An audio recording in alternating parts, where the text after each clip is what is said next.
यह शायद अब तक का सबसे महंगा तोता है जो मैंने कभी देखा है। यह हायसिंथ मकाऊ है जिसके पंख किसी रत्न की तरह चमकते हैं। बड़े तोतों में यह सबसे सुंदर और राजसी है क्योंकि पूरी तरह वयस्क होने पर यह पक्षी बहुत विशाल और अद्भुत दिखता है। सिर से लेकर पूंछ तक इसकी लंबाई 1 मीटर तक हो सकती है। अमीर लोगों द्वारा पाले जाने के अलावा बाकी सभी मकाऊ ब्राजील के पैंटानल के दलदली इलाकों में आजादी के साथ जीवन बिताते हैं। हायसिंथ मकाऊ प्यार के प्रति वफादार पक्षी होते हैं। जैसे हमारे सामने यह जोड़ा है, रिश्ता शुरू होते ही इन्होंने जीवन भर साथ निभाने और साथ रहने का फैसला कर लिया। यह जोड़ा रोजाना एक दूसरे के प्रति बहुत प्यार जताता है और पंख संवारता है। प्रजनन के समय इन्हें एक सही घर की जरूरत होती है। इन जोड़ों को अपने बच्चों की परवरिश के लिए एक सही घर की तलाश है। मंडुवी पेड़ की लकड़ी काफी नरम होने की वजह से इनके लिए घोंसला बनाने हेतु एक अच्छा विकल्प है। इस वजह से इन्हें अपना नया घर तैयार करने और सजाने में काफी सुविधा होती है। आमतौर पर इनके घोंसले में केवल 2 या 3 अंडे होते हैं, लेकिन अंत में इन अंडों में से मुश्किल से एक ही बच्चा वयस्क होने तक पूरी तरह जीवित और सुरक्षित रह पाता है।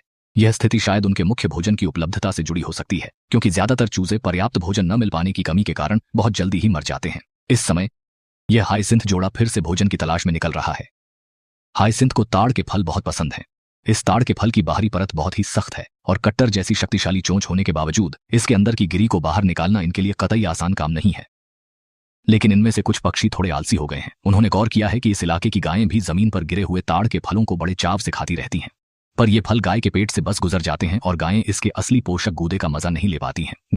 गाय द्वारा खाने और पाचन प्रक्रिया के बाद फल का सख्त छिलका पेट के एसिड से गलकर काफी नरम और कमजोर हो जाता है। इसीलिए कुछ हायसिंथ मकाऊ जमीन पर पड़े गाय के गोबर में से इन फलों को ढूंढना शुरू कर देते हैं।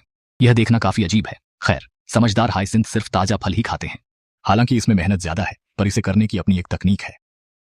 सबसे पहले वे अपनी तेज चोंच और मजबूत जबड़ों से फलों के सख्त छिलके और अंदरूनी खोल को तोड़ते हैं। फिर वे अपनी अनोखी जीभ का उपयोग करते हैं, जो हुक जैसी हड्डी की तरह होती है, गिरी निकालने के लिए। लेकिन कुछ ताड़ की गिरियां अंदर इतनी फिसलन भरी होती हैं कि उन पर जोर नहीं लग पाता है। ऐसे समय में औजारों की मदद लेनी पड़ती है। वे टहनियों या पत्तों को पच्चर की तरह इस्तेमाल करके गिरी को फंसाते हैं।